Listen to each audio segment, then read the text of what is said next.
Welcome to bachelors kitchen. இன்றைக்கி சிம்பிளான ஒரு பிரேக்ஃபாஸ்ட் அண்ட் டின்னர் ரெசிபி தாங்க செய்ய போகிறோம். என்ன தான் நம்ம பலவிதமான டிஷ்ஷஸ் செஞ்சு சாப்பிட்டாலும் நம்ம அடிக்கடி சாப்பிடக்கூடிய ஒரு விஷயம்னு பார்த்திங்கன்னா இட்லியும் தோசையும். இது ரெண்டுமே நம்மளால் பிரிக்க முடியாத ஒன்றா இருக்குது. சிம்பிளாக இட்லியோட ஒரு தேங்காய் சட்னியோ வேர்க்கடலை சட்னியோ இல்லை சுட சுட சாம்பாரோ ஊற்றி சாப்பிடும் போது அதனோட ருசியே தனியாக இருக்குங்க. இப்போ நம்ம அந்த இட்லிலேயே கொஞ்சம் ஹெல்த்தியாக கருப்பு கவுனி அரிசியை வச்சு நம்ம இன்றைக்கி இட்லி செய்ய போகிறோம். வாங்க அதற்கு தேவையான பொருட்கள் என்னென்னு பார்க்கலாம்.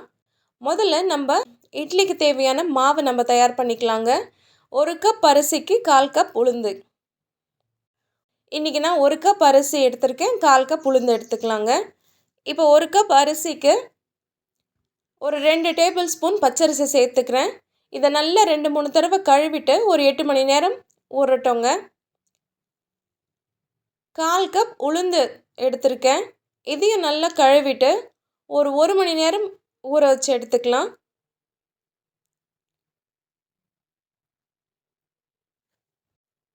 இப்போ நல்லா அரிசி ஊறிடுச்சுங்க. அடுத்ததாக ஒரு மிக்ஸி ஜார் எடுத்துக்கிட்டு முதல்ல உளுந்து சேர்த்து நல்லா நைஸாக அரைச்சி எடுத்துக்கலாம். உளுந்த வடைக்கு நம்ம எப்படி பஃபியாக அரைப்போமோ அதே போல் நம்ம அரைச்சி எடுத்துக்கலாங்க. இப்போ இதை நம்ம வேற ஒரு பவுலுக்கு மாற்றி வச்சுக்கலாம்.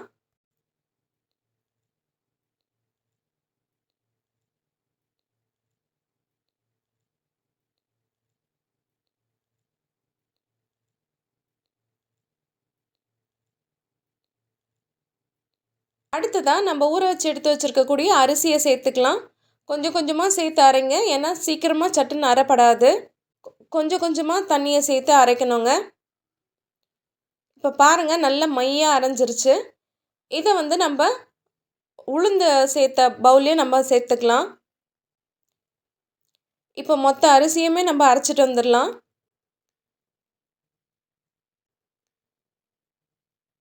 இப்போ இதுக்கு தேவையான அளவு உப்பு சேர்த்துட்டு நல்லா கலந்து விட்டுக்கலாம்.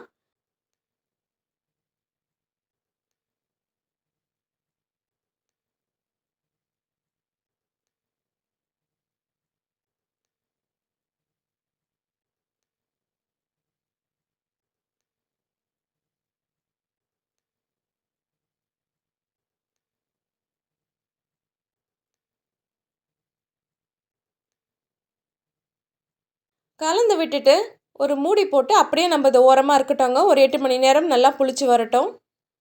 இது நேற்று நைட் அரைச்சதுங்க. இன்றைக்கி காலையில் நல்லா புளிச்சு வந்திருக்கு பாருங்கள்.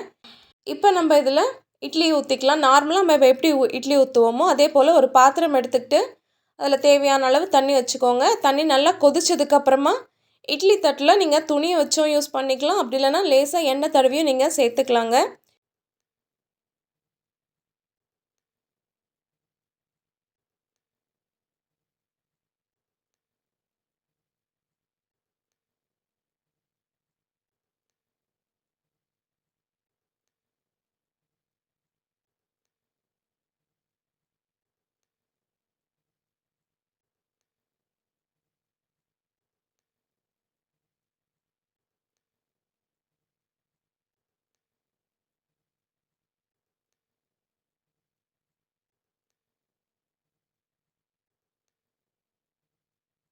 நம்ம நார்மலாக இட்லி வேக வைக்கும் போது 12லேருந்து 15 நிமிஷம் வரைக்கும் வச்சுக்கலாம்.